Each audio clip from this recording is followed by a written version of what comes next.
I'm up to some. I'm up to some. I'm up to some. I'm up to some. I've been to go, glad that you know. I'm up to some. Heaven just gave me the green light to go. I'm up to some. Girl, I been knew that you been down. I'm up to some. It's always you and your friends round. I see you got the new kin style, pretty in style. Been thinking, no, they heard my name round, they don't think I know. Your girl in the back when a cloud chase. I guess for the night we'll keep it OC. That's a great distraction, but you know I'm on a mission. Y'all got 3 months to get practice, almost like I'm chasing chicken, cuz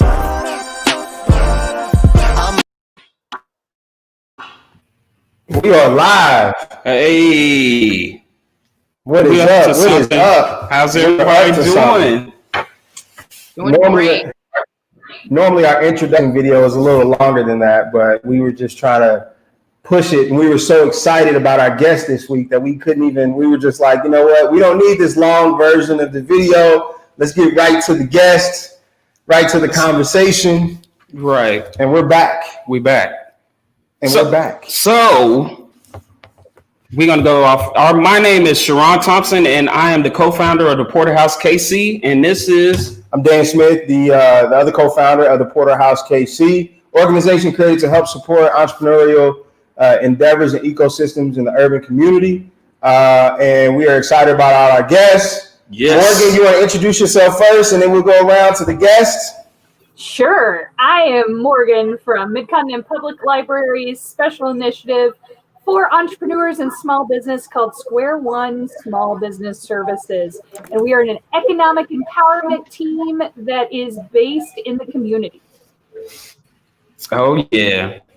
Awesome. So since Katie is right, she's over Other here. way. Katie, since you're over there, why don't you go ahead and introduce yourself? Hi, I'm Kate. We're like the Brady Bunch. I'm Katie Mabry Van Dieren, and I am the co-founder of Truce Market Collective, as well as the owner of the Strawberry Swing Indie Craft Fair, as well as the owner of Craft Show CEO, and I am so happy to be here. She's hustling. She's a hustler. I got entrepreneurs. I work with entrepreneurs all day, every day.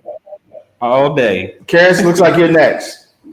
All right. Well, thank you, first of all, for having me on. This is really a pleasure. I work for an agency here in Kansas City as a business development officer, focusing on small business initiatives, prospective entrepreneurs. But I have probably a 22-year history as a volunteer. I come from a background in HR, but just as a volunteer in brand management and marketing, specifically with small businesses and businesses in the urban core.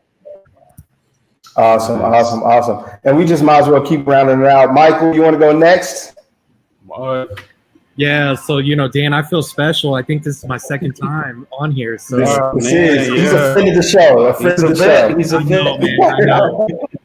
So Mike Carmona with the Community Capital Fund. We're a nonprofit community development corporation. Just really excited to be here. A lot of exciting things to share. So, yeah. Awesome. Nice. And last but not least, I'm Eileen Babowski. I'm the executive director with a nonprofit in town called the Sewing Labs.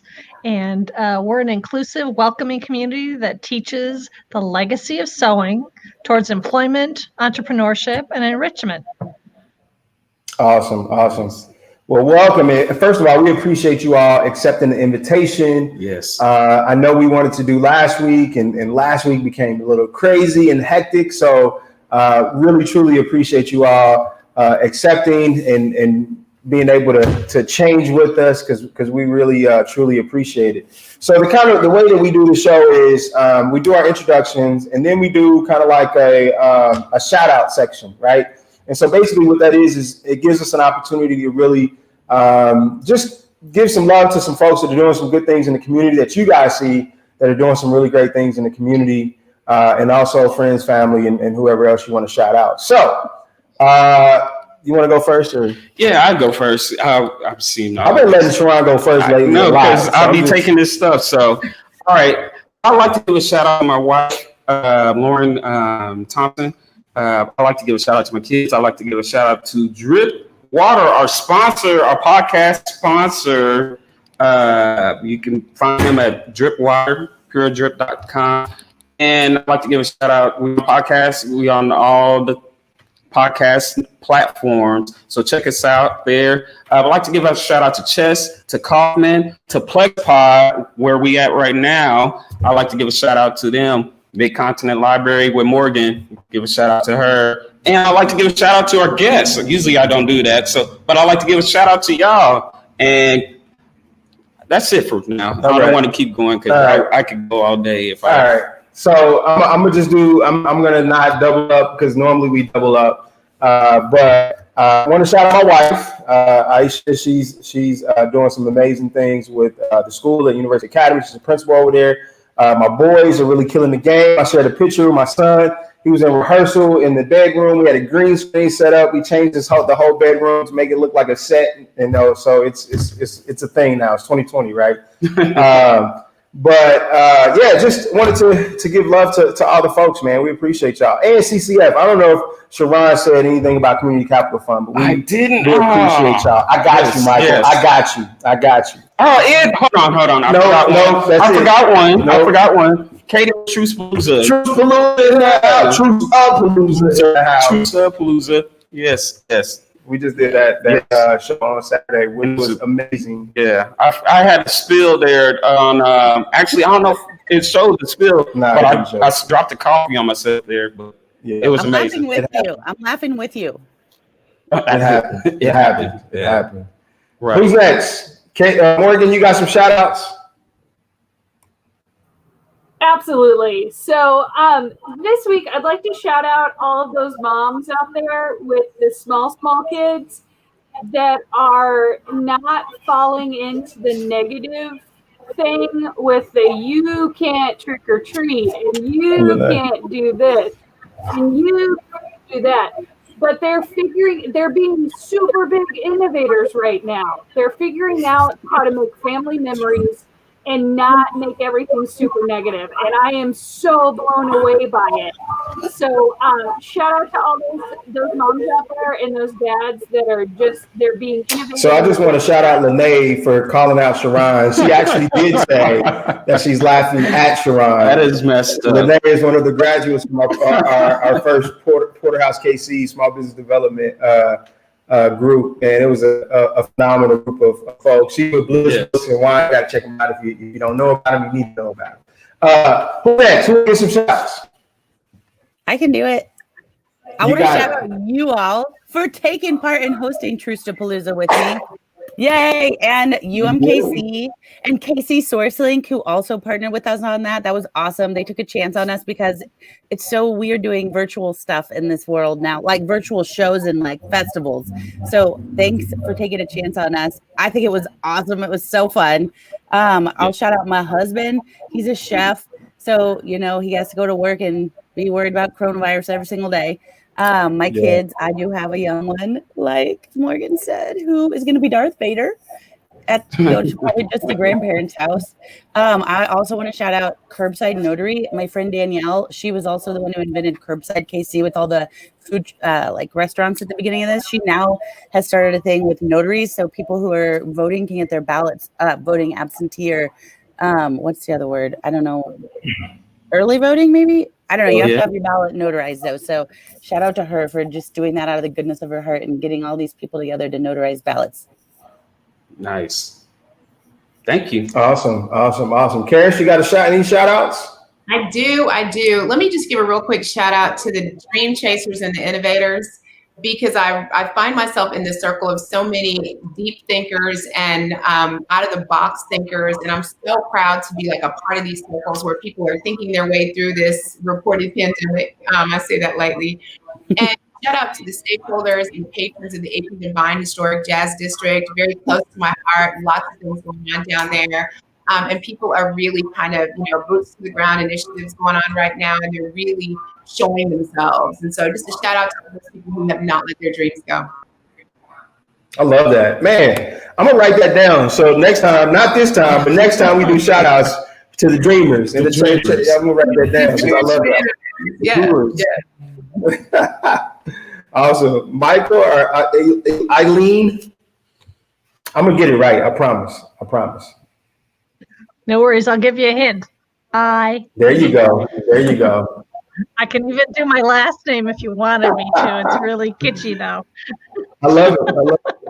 Uh, I would give a shout out, two of them. I am a mom of teenagers. My son graduated high school over the summer, and he was in a 2-year vocational training program on aviation, and he landed a job recently at the downtown airport. Cool. So he's doing this for the planes and lifting baggage, and he's working with the Major League Baseball players fly in and out of there, and Major League Soccer flies in and out of there, and he's working hard, and he's getting dirty, and it's awesome. So I'm real proud of him. Awesome. And then the other shout I'd give is to the Columbus Park neighborhood that we recently moved into here at the Sewing Labs. It's been a long time since I've been a part of such a really engaged community. There's some amazing people in this community, and we're proud to be a part of it. So. Awesome. Thank you. Appreciate that. And congratulations to your son. We're getting close to that age too, where we got to start worrying about the little guys wanting to go to work and wanting to make their own money and all that good stuff. So we're getting close to that. We're getting close. He said, I don't want to take on that college debt, and he's gone to work and it'll pay off. Absolutely.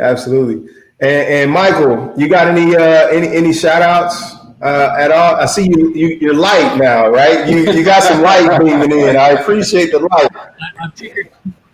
I figured out the technology, but first I got to shout out my barber, let him know that I'm still around. It's been a long time since I've gotten a haircut, and I figured COVID's gonna let me see how long, but I know this month, October, it's already gone by real quick. It is Women's Small Business Month.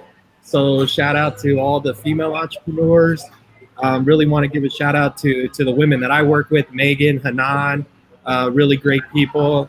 We've been doing a lot of stuff, but something that really stood out to me today, I do want to give a big shout out to Dr. Marvia Jones in the Kansas City, Missouri Health Department, who, if you guys haven't been paying attention to, are doing some really great innovative things when it comes to violence prevention. And I know that's a big issue, big topic that's going on here in Kansas City. So what they're doing, it's got a little bit of pushback. Gets overlooked a lot, but definitely doing some really great things. So I do want to shout them out. I think Michael won. I think you won. When you shouted out all the women entrepreneurs and all the women getting in the game, you won, right? We got to use that one. We're going to make sure that we use that too, because you won. You won.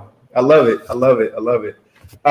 So shout outs are done. Well, who's tapped into us right now? Who's tapped in? We got some people watching. We want to make sure that we shout some folks out. We got TT, Lene that have commented. We got Deanna Munoz. So 2 of our graduates from our previous program are tuned in and checking us out. And I know they're going to be excited to hear a little bit more about the CCF, the second round of the program that we're currently in, the SAFE program.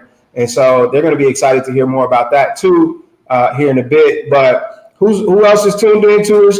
Throw something out, throw an emoji out in the comment section or something and just say hi.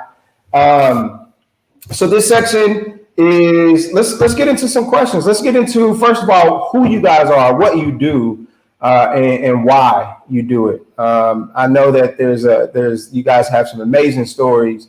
And I think the Sewing Labs, we're actually, you guys are a Kaufman sponsored organization, right? Right.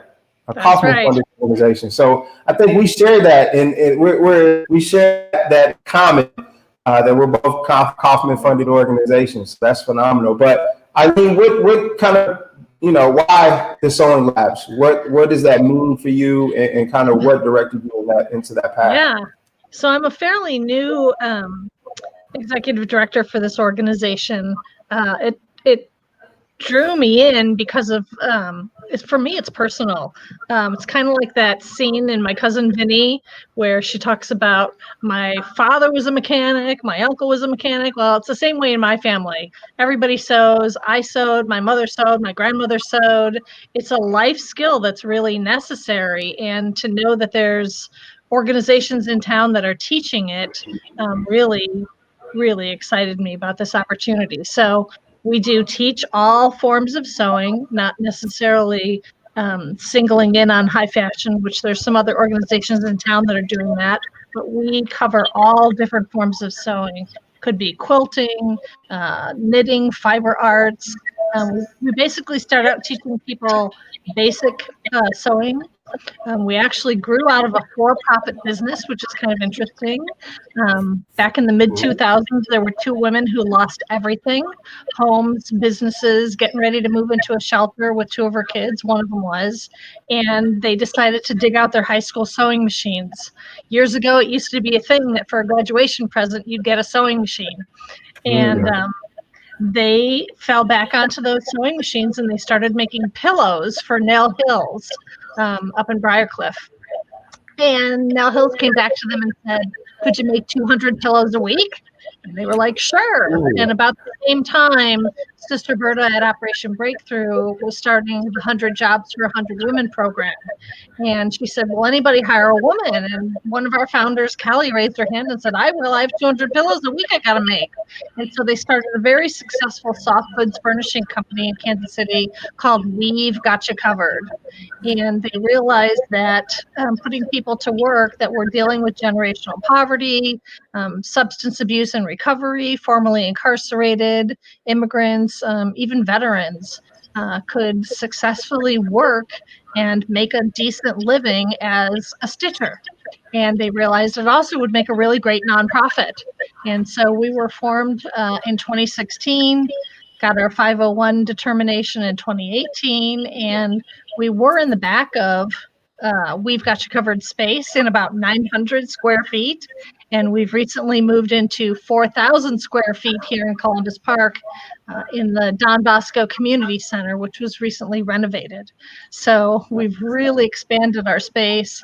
And thanks to the Kauffman Inclusion Open Grant, we received funding for some industrial sewing machines. And they're really interested in an entrepreneurial track for a program we have called the Sewing Salon. So much like a beautician rents out space in a beauty salon, we will rent out space for stitchers in the sewing salon, and they can tap into the industrial equipment. So we train both on domestic and industrial machines, and it's pretty awesome. Awesome. Nice. I appreciate you sharing that. That is awesome. Deanna Munoz actually commented and said, what ages do you take for the sewing classes? She has many youth in her program that want to do this type of program as well. Yeah, we actually, right now, we have a 13-year-old in our program. We have done kids camps in the past. With COVID, we kind of put a restriction on for a little while for age 16 and above, but we recently lifted that because we've got a particular student who was 13 and really interested in the program. We've had people in their 80s come into this program and be stitching. We're partnered with Literacy KC and their English as a Second Language program. So we offer a class called Sewing as a Universal Language, where we have a room full of people who don't speak English, and yet they're learning to speak English and they're sewing at the same time. And that's pretty awesome. I remember us having what class that we used to have to take? Oh, industrial technology. They used to call it industrial tech in school. And we had to sew. I remember sewing a pillow.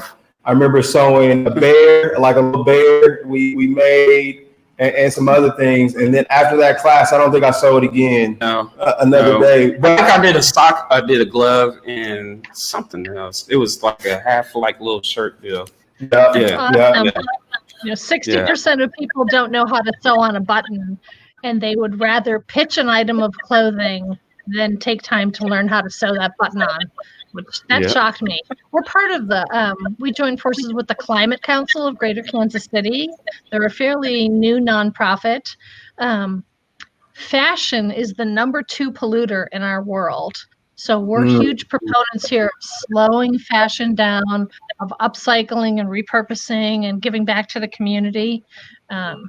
So just a couple other things we do. Awesome.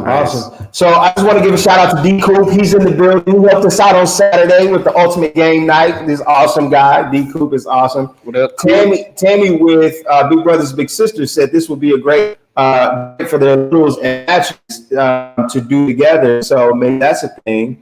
And Nick said, we love the Sewing Labs, need more industrial tech arts program in the middle and high schools.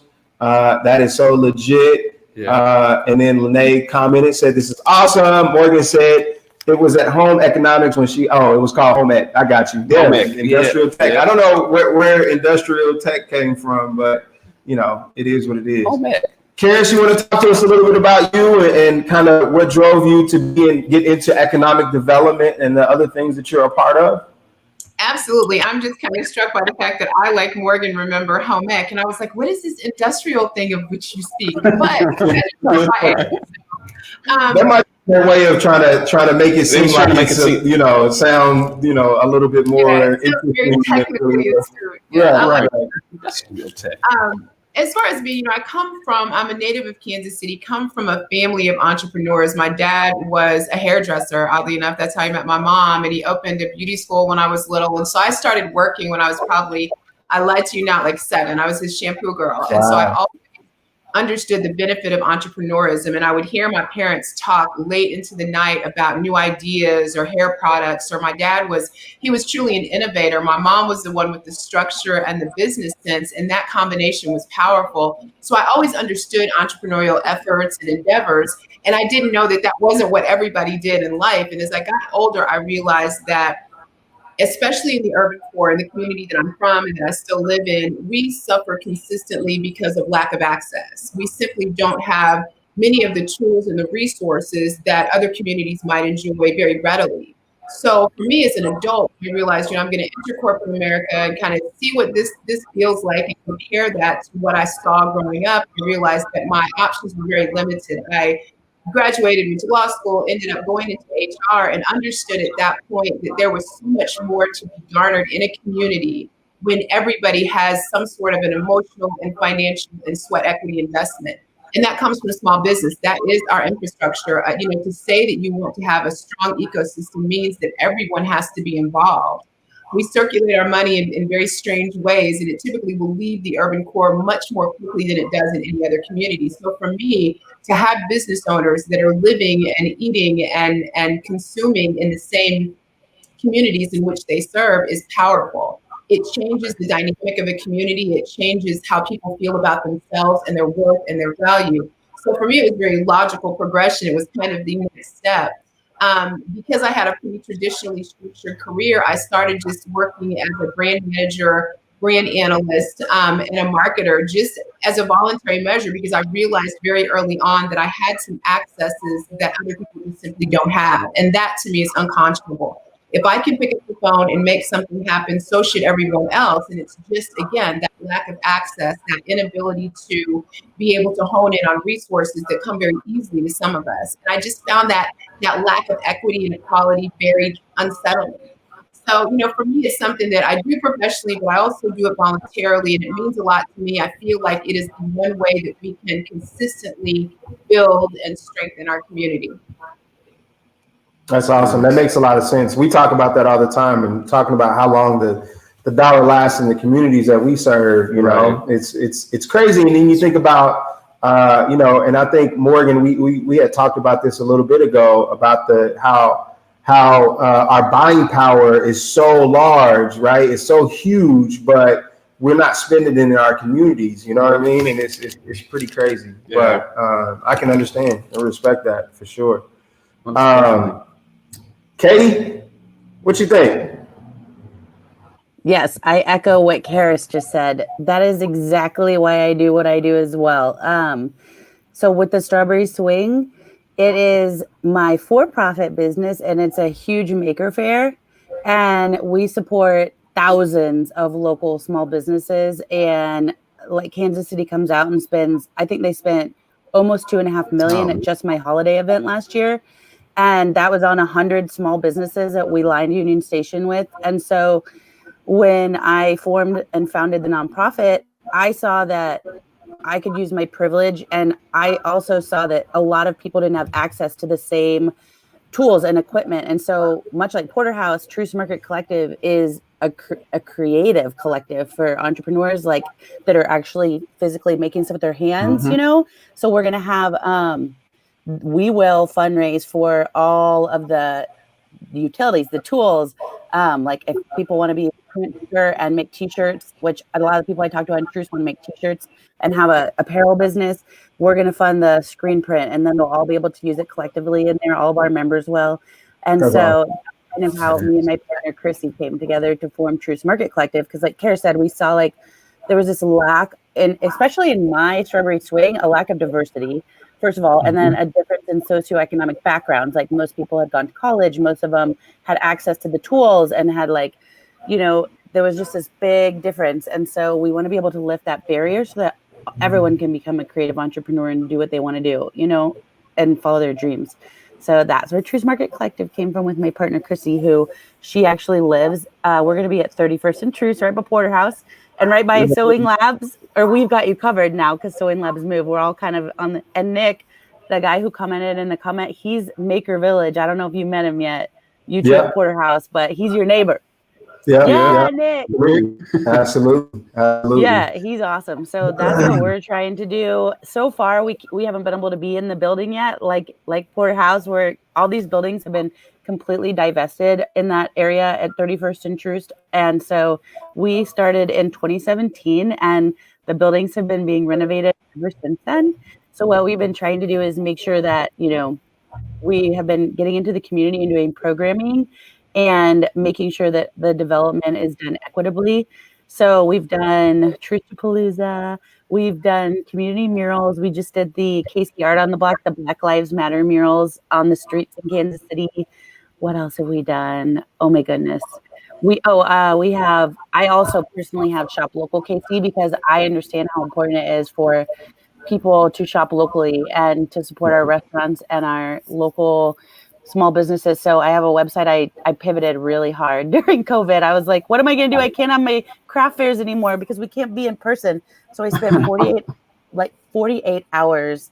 I made a word and it has more than 300 makers, local small businesses. I keep saying makers. Sorry. That's like the term I use. That's like the word that like shows you. That's like our trendy word for when you sell at craft fairs. It doesn't sound dorky. You know what I mean? So we have like 300 local companies on this website so that you can shop local all the time. And I'm interviewing them and interviewing makers and just trying to get people to spend money there instead of Amazon or, you know, that place online that isn't owned. The one spot, the one place. I didn't say that name. Right. The one spot. We want to collaborate with all the community, you know, and anyone. We want to shout out everything. I feel like we're also like a megaphone for small businesses. All my businesses are with Truce Market and Strawberry Swing. We're really active on social media, just sharing people and getting the word out. So send us anything you want us to share. I love cheerleading for everyone. Dope. So two things really quick. The folks that are watching, you can ask questions to this panel. I know we have these superstar panels and these folks that are really dope in the community and doing really great things. This is a great opportunity to connect, to ask questions that you might have about their programs, about themselves, or how to reach them and all that. We'll get to that point, how to reach them and all that good stuff towards the end. Oh, yeah. But ask questions as you will. And then I wanted to ask Morgan, any thoughts, anything before we get to Michael on any of the comments that have been said so far? Yeah, for those who've been hanging with us for the last 34 weeks, you will hear a lot of threads come through a bunch of different conversations, and one of those was the power of the dollar, right? That Karis brought up. And in different communities, how long that dollar lasts. So anytime you get disheartened by that, just think to yourself, there is a Somali community in Kansas City, and that dollar makes 18 different transactions before it leaves that community. Wow. You can make a difference in your local economy. You can absolutely do that. So just keep your ears open during this conversation, and then you can kind of make the connection to what you heard in maybe episode 15 or episode 27. We're going to keep talking about these things because normally we don't take responsibility for our own economy, right? We leave that to the government, or we leave that to this person in this big fancy building over there. But this is something that you can learn about, you can understand, and you can start to affect change in. No. Katie, Susanna and Lene, you said the Shop Local KC. The comments are on fire about Shop Local KC. So it's having a little bit of a problem right now. If you go to it, it looks great and perfect, but this is wild, y'all. So I do all my own website stuff, and I use WordPress for Shop Local KC just because it's the easiest for it, and I'm not taking any money. I'm not selling the vendors' items. It's all going to them. It links you just straight out to their website. So I just did this, you can put a plugin in, and there became a problem when I updated something, and the plugin company would not write me back. And I'm like, why isn't it sorting correctly? Long story short, for 3 weeks, no one would answer me. He wrote me back last night, and he was like, I'm so sorry this took so long. I'm in Armenia, and our neighboring country, Azerbaijan, has declared war on us. And I'm like, it's okay. It's totally okay, man. Don't worry. It's first world problem. Please don't worry about it. But so when you go to Shop Local KC, I can't, it's not sorting perfectly. So you kind of just have to, it's sorted by category, but they're not all showing up under the category, but they're all on there. So go look at it, and hopefully it will get fixed soon. And our friends in Europe don't get hurt. I mean, this is such a big world. We don't always think about who's behind our websites and our technology. I mean, they're all over the world. Right. Yeah, this is true. So Michael, Mr. Cremona, I'm letting you know I'm gonna share our story. I'm not gonna share it before you start, but I'm gonna share our story. He's like, don't embarrass me. I'm still impressed with what Kara said, because.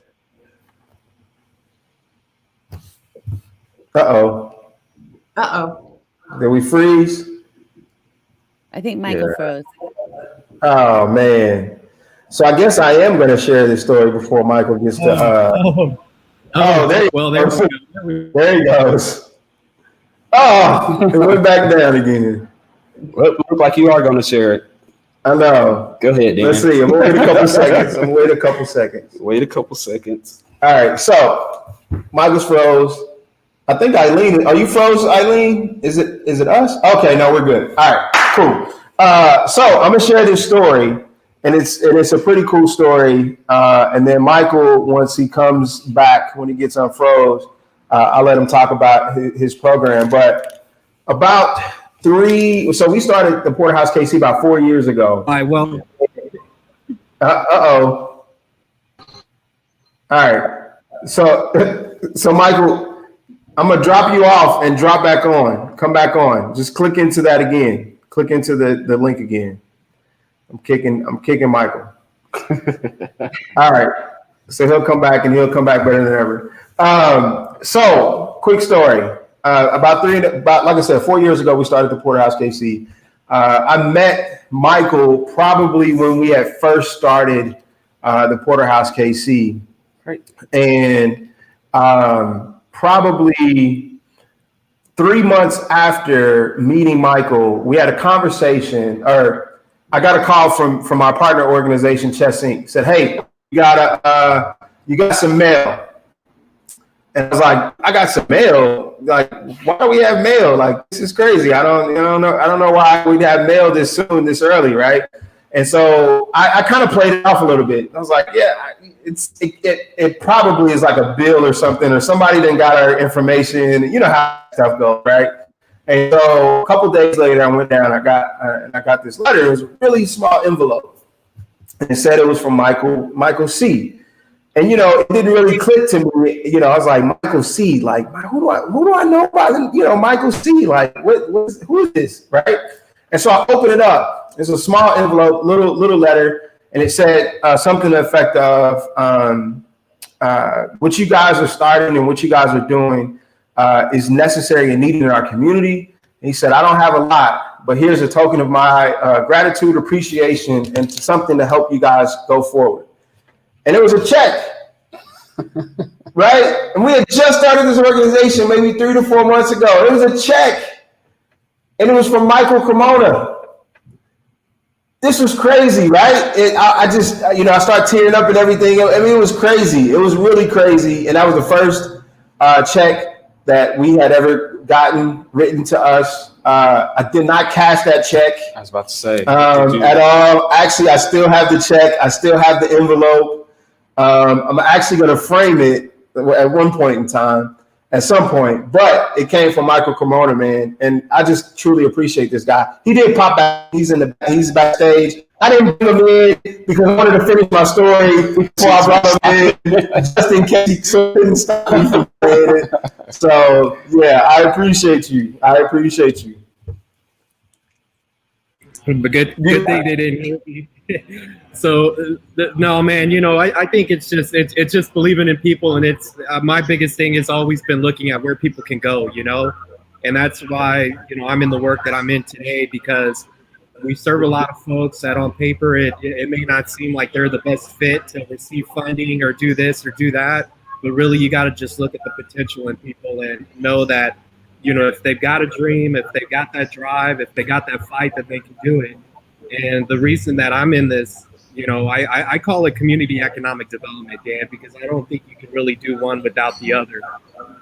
But for me, first I got to say one thing. Yesterday I had a lot of time to think, because I realized that yesterday would have been the 100th birthday of Irene Reed, who in our Latino community here in Kansas City is pretty much legendary. The library in the West Side is named after her. And, just growing up for me, I was really fortunate to grow up on both sides of the Latino community.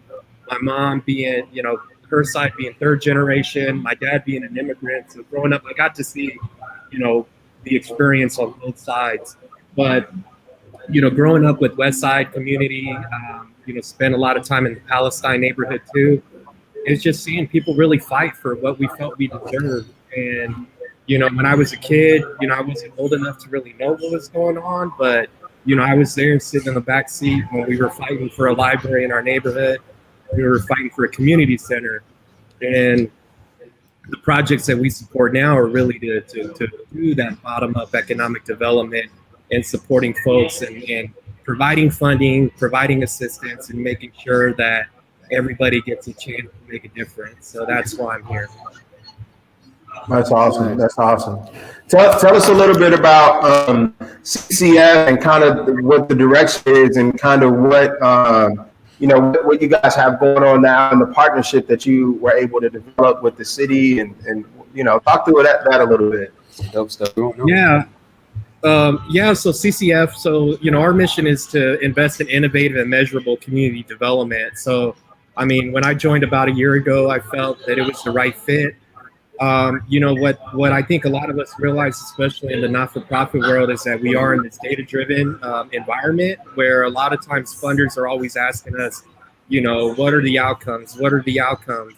But a lot of times when we talk about trying to do this very, grassroots type of development, it really is hard to measure what that outcome is, because one, it takes time, and two, we're already not giving a lot of resources once we are able to capture that. So what we've been able to do, for a long time, we've managed a program called Neighborhoods Rising Fund.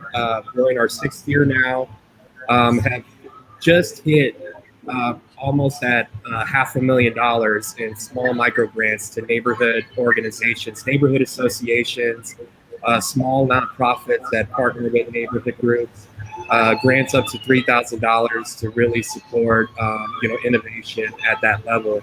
What I realized, and what I had known, is that without this fund, there's a lot of groups that wouldn't have any funding available to do these types of projects. When COVID hit, we realized that it was tougher to really get money into the neighborhoods. So we worked from May, June, July, well before that, but we worked really hard to try to find out how these smaller projects really played a big role in the bigger picture. So when you talk about health and safety, when you talk about violence and things like that, small projects and cleanups, like getting neighbors together to know one another, are really important. The project we were working on with Dan through the health department is a entrepreneurship program called Startup Assets for Economic Opportunity. So that translates to safe opportunity, which was this vision of Dr. Maria Jones and the health department and Aim for Peace to look at different ways to address violence in Kansas City. So, unfortunately, we had to wait till now for a lot of people to understand that issues with violence, with health, and a lot of other things that our communities have dealt with for so long, can be addressed through other measures, through economic opportunity, and such. So we're really helping to support that idea that through economic mobility, putting faith in people, walking with them along the way, that it can really make a difference in addressing a lot of these issues that we've spent millions of dollars on already through other resources. Nice. Awesome. I appreciate you sharing that, man. And I will say, and not to, obviously put a damper on the conversation or anything like that, but I just heard today that we just passed the all-time annual record of homicides today in Kansas City, which a record was set back in '93, I believe. And so, if that doesn't tell you these programs and more are needed now more than ever, I don't know what will. So I just, I appreciate what Marvia has done and with the city and with CCF and all these other organizations that are putting opportunities forward for folks to be engaged in and with to be able to do different, think different, be different. It's just necessary, man. It's all necessary. So I appreciate you all. So what? I'm gonna throw something out there, and obviously, one major thing we want to change in the community is obviously the violence. But outside of the violence, Karis, one or two things that you think that need to be addressed in the community that currently may or may not be being touched upon as much as it should be, or needs to be addressed in general, period. And then also, really quick before you answer that, Michael, I just want you to note that Deanna Munoz's comment, she wants to connect with you. So, Karis. I really am going to say something that may not be a very popular opinion, but I really think that there needs to be, just like we had to pivot during the pandemic to re-solidify ourselves professionally and financially and what have you, I think that there needs to be a change in the mindset of our community. And what I mean by that is, typically in chaotic situations, it's very easy to get distracted. It's very easy to allow panic and fear to set in. But in every period of chaos, there's a myriad of opportunities. And I think a shift, a pivot in the mindset of people in the urban core of Kansas City has to happen because there's potential. We have amazing potential. I've traveled, I've lived in other places, but my home has always been here. And there are fantastically talented, astute people here in Kansas City. And I say that, to anyone who will listen, but I really think that it begins with a different mindset, the understanding that, we are creative people, we're innovative people, we're smart people, we're worthy and valuable people. And all we really need to do is to adjust our thinking to accommodate for our current times. I think that extends to when you think about what it means to start a small business, Michael said is hugely important. We have to look beyond those, first little trials and the first, periods of uncertainty and understand that the bigger picture does include us. And, going back to what Morgan said about the dollar circulating in the Somali community, what was it, Morgan? I believe it was it 7 times? Was it? Yeah. Yeah, so that is something that we've got to pay attention to. I wish we could get that all on t-shirts because that's a possibility for us as well. But it requires a deliberate action. It requires circulation of dollars. And not to fall into what is convenient, because I think we're past convenience. We're past just kind of, people started saying about March, April, the beginning of May. I just can't wait to go back to what's normal. And my hope for people specifically in this community was that they would find what was normal some in some way distasteful, because we need a different reality. And I think that this has given us an opportunity to have that. It kind of forced us, head first into a brick wall. But, as soon as you rebound, dust your forehead off, there are opportunities out here that are limitless. And I just want people to shift their mindset and realize that. I love that, and we're gonna get a T-shirt made that Yep. says that. I'm just letting you know. Conflict. We're gonna get that. Circulate the That's a dollars. done deal. It's a done deal. And we're gonna send you one too, Karis, because you came up with the idea. Yes, thank you. Thank you. I love it. I love it. Eileen, what do you think? What's one thing that you feel like, or one or two things that you feel like needs to change? And it doesn't, I mean, as it relates to what you do with the Sewing Labs and the community that you serve, or beyond, What's your thoughts? You're on mute. I think a lot about COVID and the amount of isolation that's taken place right now. And in an odd way, I think the Sewing Labs helped to lift people out of that isolation. One of the things I didn't mention, but when the pandemic struck, we, like everybody else, had to close our doors and pivot, which we actually pivoted to mask making.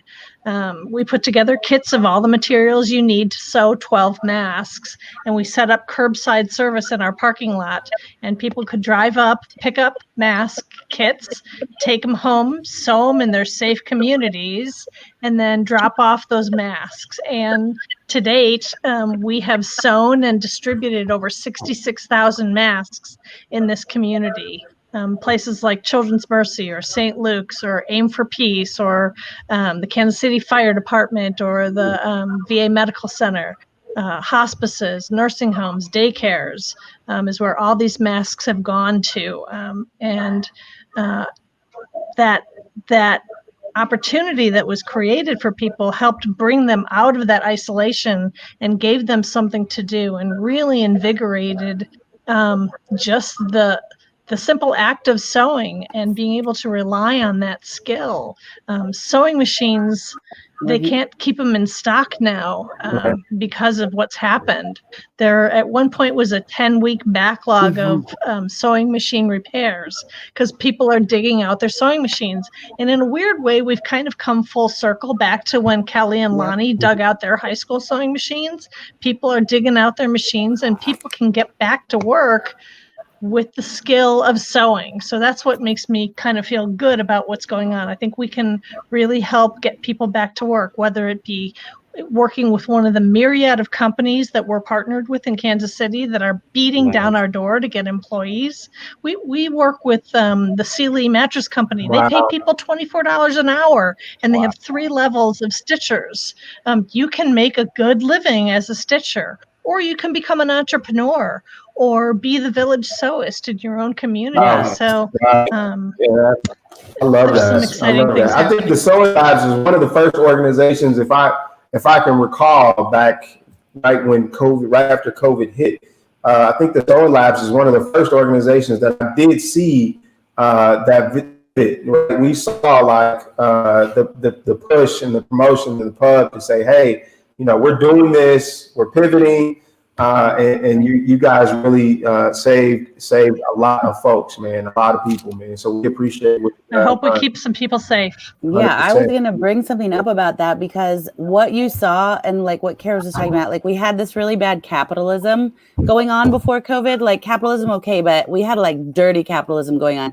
You didn't see like big corporations donating masks. No, you saw people like buying the masks, the surgical masks, and hoarding them in their homes. And then the makers and the creative sewists and all of them, they were the ones that made thousands and thousands and thousands of masks. The maker spaces started making plastic shields because states and governors and presidents were like buying out the actual medical supplies and hoarding them in case we went through the shortage. So it was our entrepreneurs and our people who were actually creating the things that were saving everyone, and they were having to be delivered to the hospitals, which is like just a sad state of affairs for this country. And so I feel like COVID has brought out and made the small entrepreneurs and the small businesses shining stars, because we, at the end of the day, who helped save us with like masks and stuff, it wasn't these big corporations or the A word.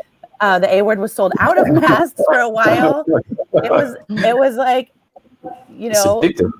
like one of my friends who made normally baby items, and like, I mean, she's probably made like Eileen said, like thousands and thousands of masks. And so many of the makers had some of their best times when they started selling masks too. But many were just donating, buy one, give one, buy one, give one. So like they were We just gave money. them.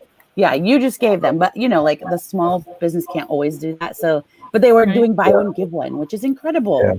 Yeah. Yeah. That was phenomenal. I mean, what you guys did was definitely amazing. Right. I got some wheatgrass here, a wheatgrass shot that I'm gonna try. And the first one I did, which was a little bit ago, was gross. So I'm gonna try to see if this one is just as nasty. Go ahead, Sharon. What you gonna say? So I'm gonna go positive a little bit, and this is a broad question. What do y'all like about your community right now? So, what do you like about what's happening in the community? Just positive. Broad, could be anything. Michael, Katie, what you think? Man, you know what? I'm just glad people are still doing things. There's a couple of projects through the Neighborhoods Rising Fund that I've been paying attention to. We've got one group out in the Oak Park neighborhood, Chestnut Resource Center, that has been working with the youth. And they get the youth together. They've gone 3 weekends already. They're going to do the fourth one, and the kids are going out and not just learning about nature, but they're learning about land use. They're learning about vacant lots. They're learning about why it's important to keep a community clean and, blight and things like that. So, it's exciting to see that people have found ways to transition through COVID to still do these types of projects that, are so important for building the cohesion in our communities. So that's what I'm excited about it moving, because we've always been doing this work. COVID just highlighted for more people why all our work has been needed. Right. Yeah. The funny thing, that's Michael. That's me and my wife actually had a conversation about that a couple of days ago. We were on one of our little, how do you change perspectives, right? And we come to the understanding that if it's extremely hard to do it if you don't see others doing it, right? Like, not to say that it's impossible, but to be introduced to things and to show other ways to do things, it just expands our worlds. And it's not just young people. It is young people. Obviously the most influence probably happens there. But as adults too, like when you introduce adults to different things, to new things that they never thought was possible, it just opens up the world to them as well, young people and old folks. So I appreciate, like you said, it just makes sense. So exposing folks to these different things it just matters. Katie, what you think? Yes, I believe there's a lot of amazing stuff going on in the community, and kind of to echo what Michael said, we partnered with Scion. It's a high school in the Truce Corridor, sort of at Gillum and 40th or 39th about.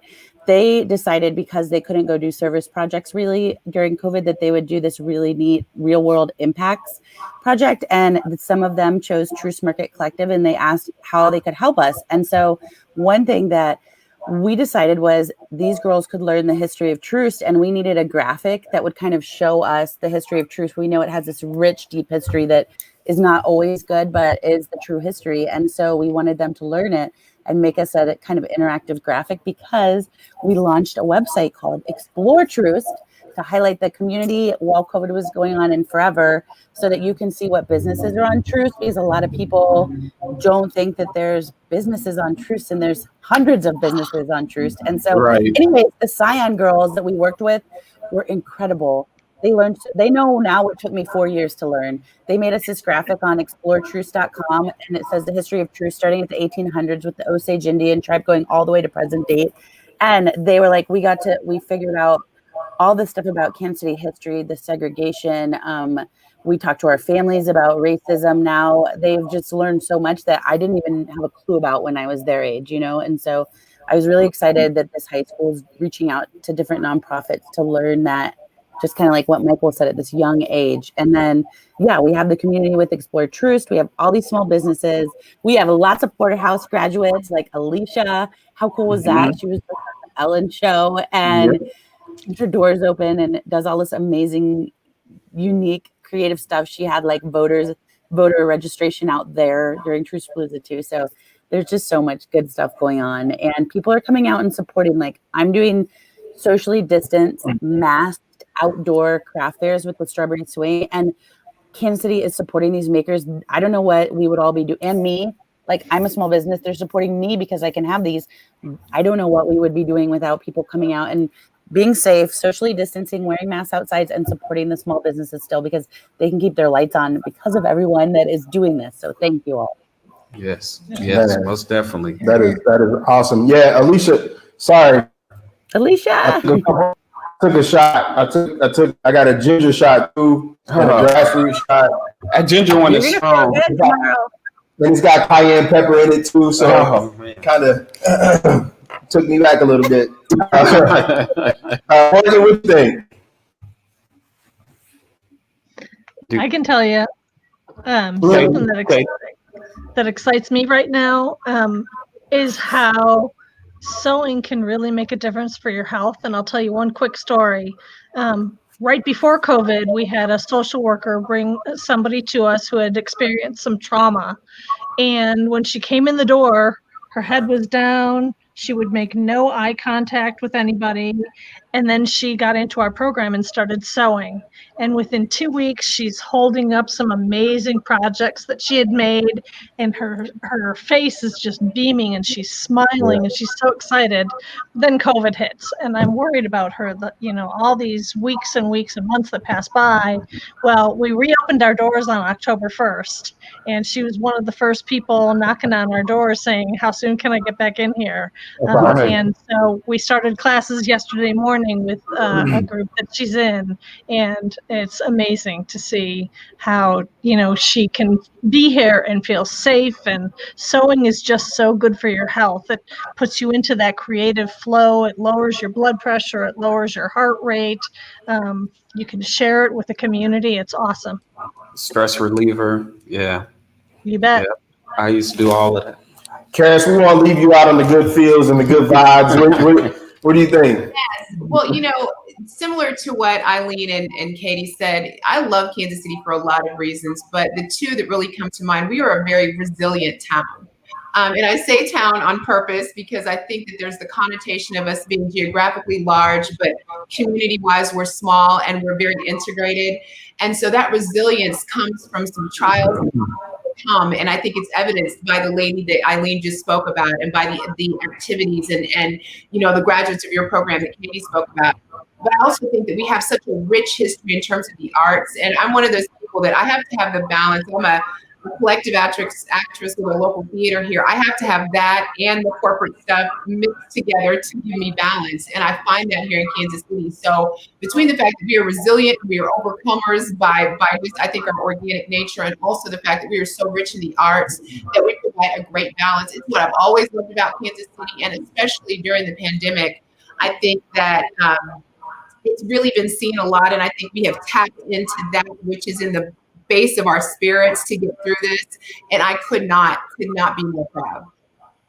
I love that. That's awesome. Yeah. I've been trying to get Morgan's perspective for a minute now. Hopefully she can unmute herself. I'm on my third Wi-Fi of the evening. I got you. For me, I'm surprised I'm not back on the dog bed next to the router yet. The positive thing that I've seen, I'm going to take it in a different direction, because you all have done such a great job of talking about all the things we've got going on in the city right now. But the amount of people cooking, or their sourdough bread, or their cake, or the whatever their goulash that they're making, the amount of people experiencing food in that way is both awful and amazing. And here's why it's awful. Because our restaurants are dying. And I don't know what to tell you about that. If you don't get some takeout, you're not going to have it. Like, right? I go to what I call restaurant wakes. I'm going to the Rieger wake next week. They're dying. But on the other side of that, people are exploring and making and creating in their kitchens And there is a healing power to doing something with your hands, just like Eileen was talking about, right? Or what Paris was talking about with needing the outlet of acting expression. That is critical for us as humans. Yeah. It is absolutely critical. And I love to watch people watch sports because you can see them feel the sport. If you've got a baseball fan or a football fan in your house, you can watch their body. When a ball gets thrown, you can see their shoulder go back, or when a tackle happens, you can see them brace for the contact. That's because as humans, we need this so much. And to know that people are getting in their kitchens and mixing it up with ingredients and creating something, I know that their self-confidence is through, right? Yep. It's amazing to relieve stress in that way. The amount of people that have gotten on YouTube and Facebook and Instagram, and they're making their own movies. The joy that can bring to your life. And I hate that my next door neighbor becoming addicted to making sourdough means that the restaurant is going to die. But at the same time, I'm so happy as humans that we have found a way to reconnect with hobbies and to get creative and to express ourselves, because that is the only way that we're going to figure out how to get out of this mess, is if we can start exercising our brain in creative ways. I love the way you story tell, Morgan. I don't know if that's a library thing or that's just a Morgan thing. You know what? Because I was feeling that. Because I thought the way she was saying awful, I thought she meant like the food was awful that they were cooking. Yeah.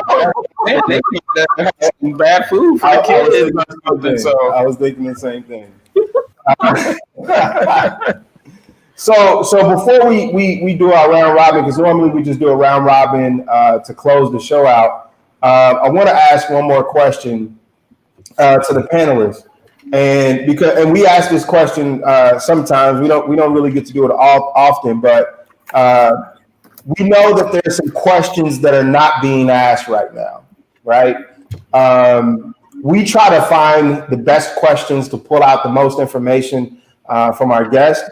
But we know that there's still some questions that we might not be tackling or we might not be asking. So I would like you guys to, what is a question that you're not hearing enough that you would like to answer, if that makes sense?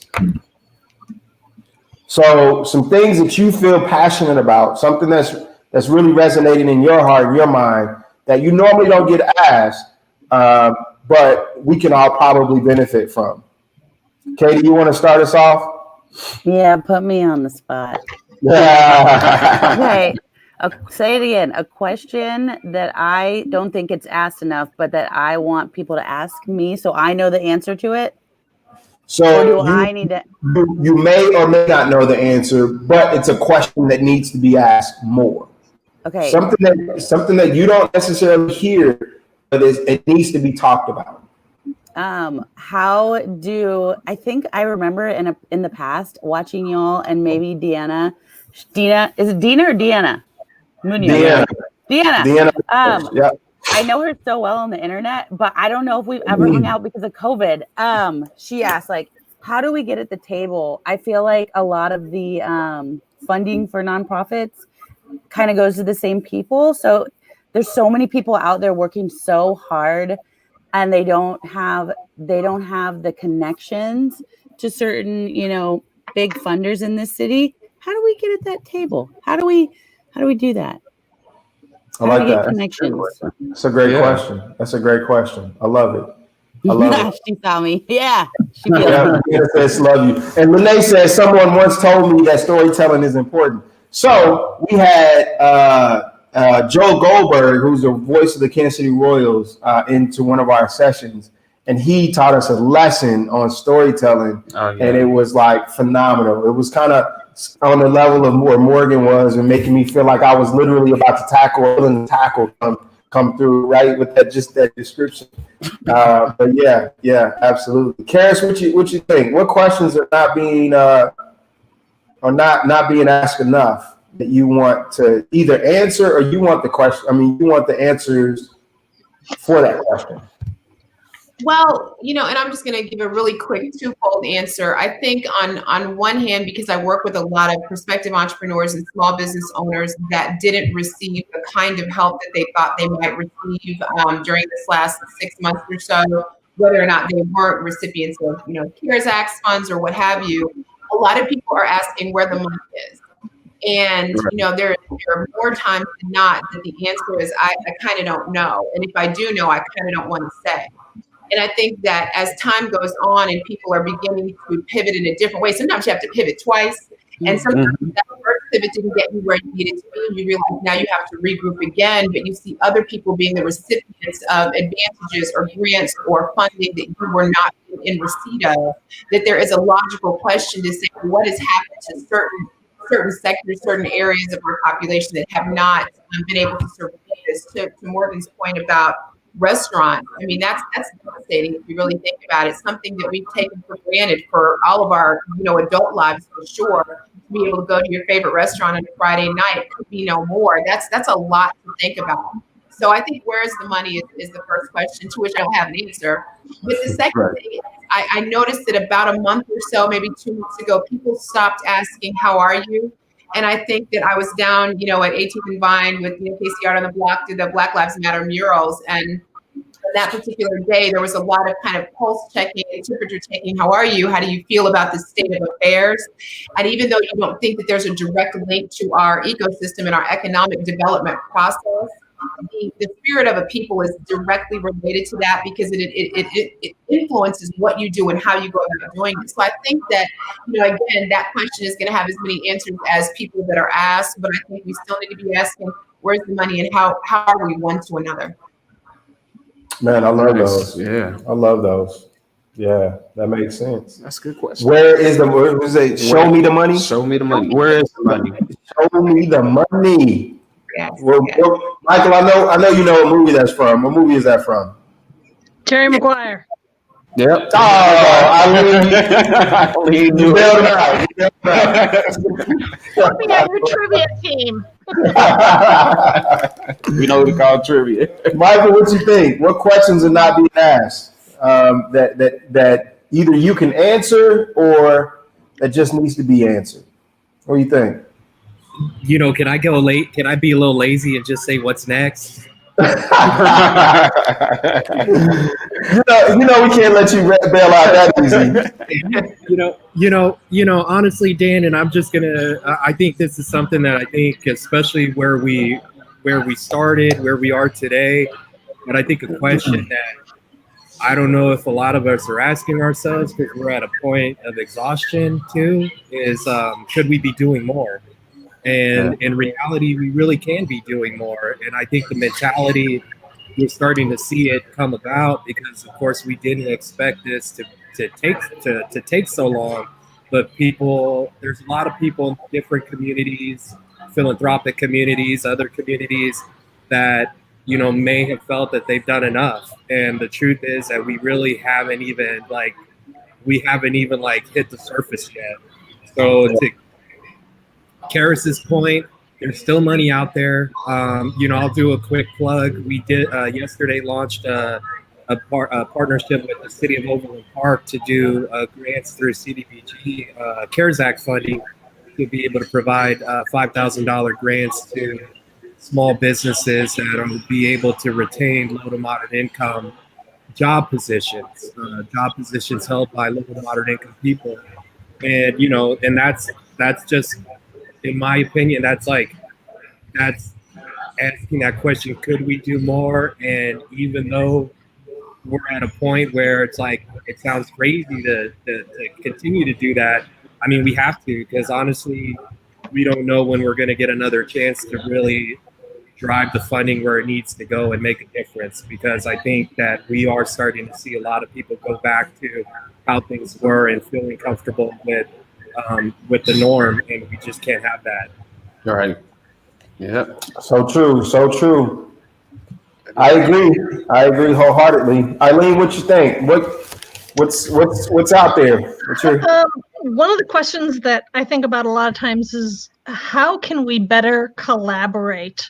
There's 7,000 nonprofits in this town, and we're all doing such amazing things. But I don't like to think of us in competition with each other. What can we do to better collaborate with each other and make change happen? I love That's a it. good question. I love it. That's a good question. We talk about it all the time, the ecosystem building, right? Like, how do we actually truly form a valued ecosystem?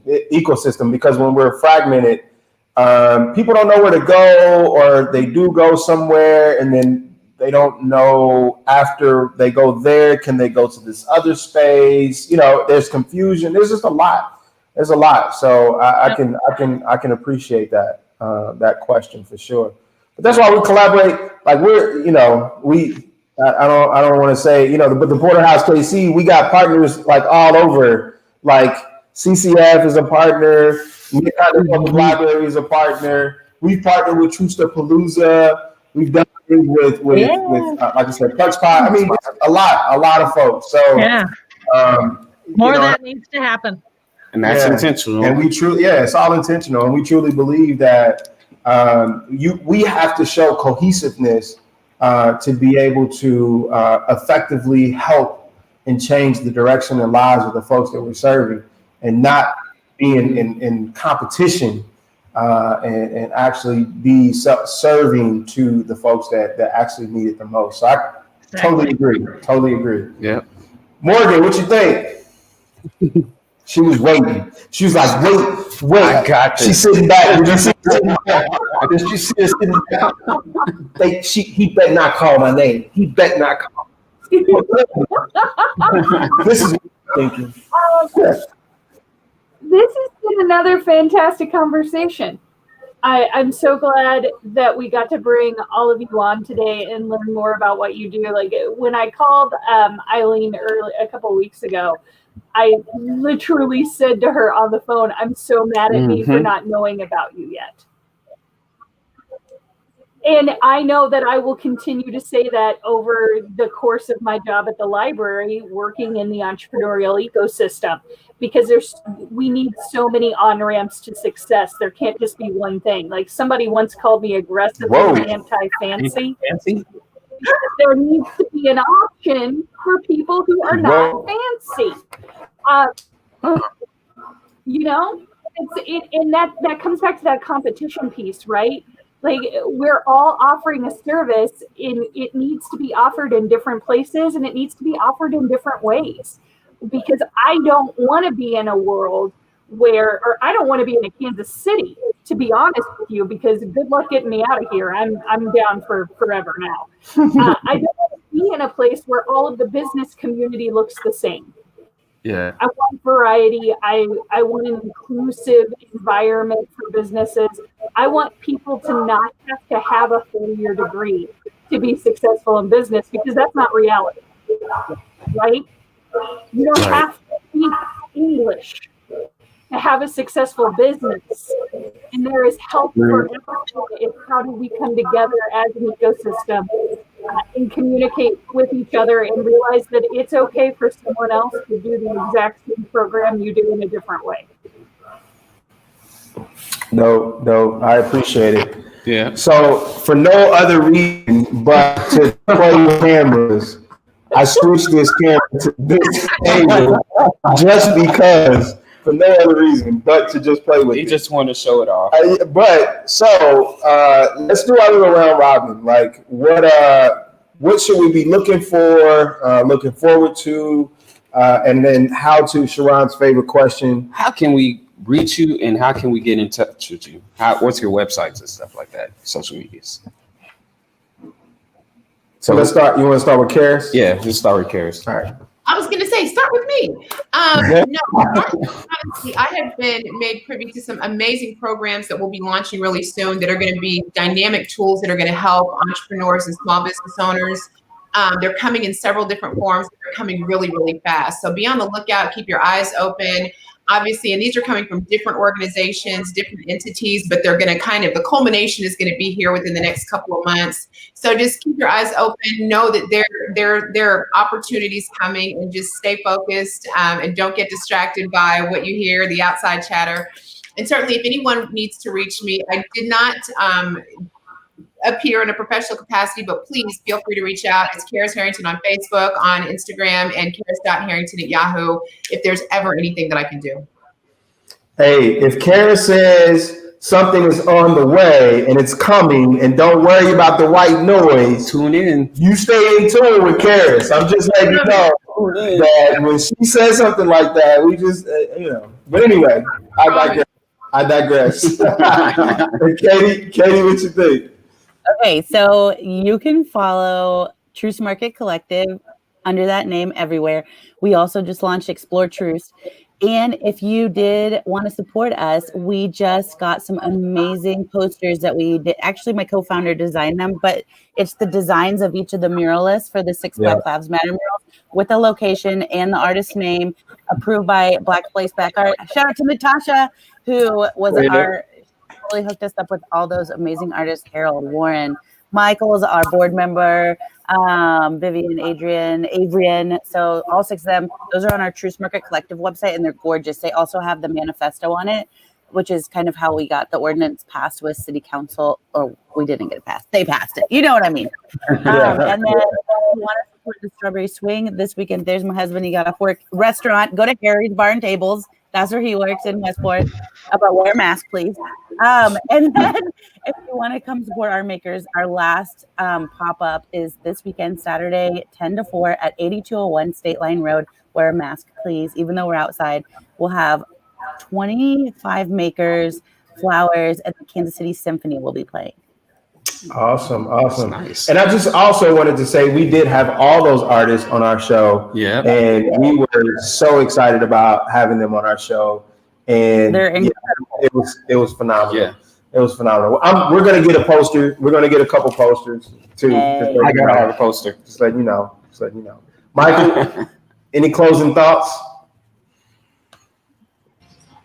Just a couple updates that I want to share about what's happening at CCF. So the Safe Opportunity Grant Program, we launched about a week ago with the second round. So we have some additional funding available to do a second round of awards for individuals who are residents within the LifeX area. So that's any resident within the zip codes of 64126, 27, 28, 29, 30, and 32 that would like some funding support and other assistance in getting their business started. So don't have to have a business, just an idea and some drive to do that. So, we are accepting applications. We've mailed applications out to people. So finding any way for people to just get access to that program.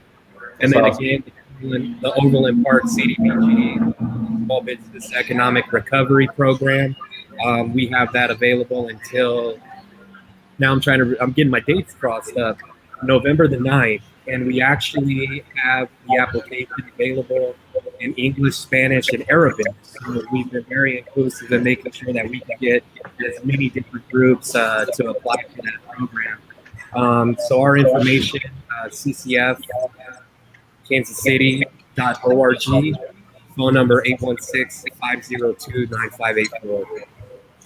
So I was going to bet Sharon, how much you want to bet $1 that Michael knew all of those zip codes and he wasn't reading from anything? He knew those zip codes because he rattled them off like he did. He was like, he did. Da da da. Okay, that's all up there. Sorry. We like to bet every now and again. Yeah. Eileen. Sure. So you can reach the Sewing Labs on our website, which is the Sewing Labs .community. It's something I inherited. I don't know why we're not a .org, but it's .community. We're on Facebook. We're on Instagram. We're going to be doing an auction, end of the year auction of some items. And most of our news gets promoted on Facebook. So if you follow us on Facebook, you'll hear the latest, greatest. You can check out our calendar of classes that we offer as well. That's posted on our website. Awesome. Chris Jackson said, we at KUAW.org, which we were just there on Monday, our radio family are willing to collab. So just letting you know, just throwing that out there. Chris said KUAW is ready to collab too. So most definitely. Morgan? A couple of things coming up. October 30th is the last day to get in on the Encore series from the Heartland Black Chamber of Commerce and Kira, who has also been a guest on here. It is going to have some really neat elements to it that is going to take this from here's a presentation to here's how you really affect change in your business and getting you to sit down with multiple professionals. So please keep an eye out on that. If you know someone who needs more hands-on help, this would be a great program for that. And also, because I just gave you my restaurants are dying speech, the other side of that is that there are just some badasses out there that are opening restaurants during COVID. For those that still have that bug, or if it's the food truck bug, it is a strong bug. You cannot get it out of your system. We have a series coming up for restaurant builders that also gives you time, one-on-one time with accountants, marketing professionals, the same thing.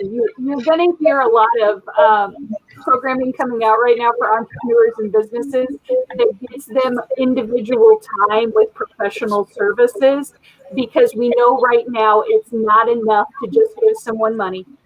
It's not enough to just be like, kick your ass. It's not enough to do just one thing. To get through this and to thrive, not just survive, you need all the things. Awesome. Cool. Yeah. So my last words is like, share our page, the Porterhouse KC, and if you on the podcast, it's what's next. Yeah, that's all I got. So I go to Spotify every now and again, and I actually look it up to see if we're actually on there, and we're actually on Spotify. I'm just letting you know, we have like 30 something episodes. You can scroll up and down. You can do this thing right here. You can go like that, and it'll just like go for like maybe a couple seconds, and then you'll get to the end. But still know that we're on Spotify. So look up the Porterhouse KC. What's next? What's next? That's dope. Yeah.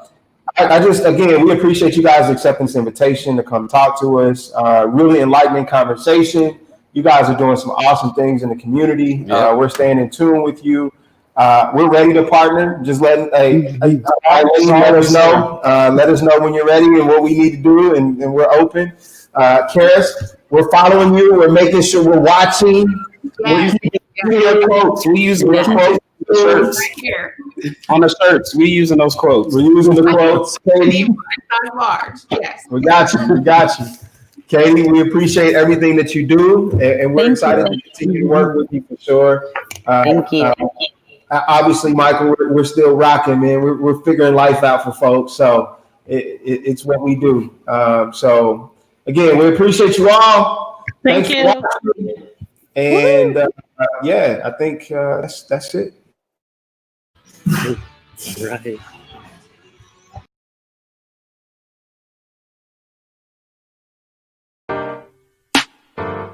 I'm up to something.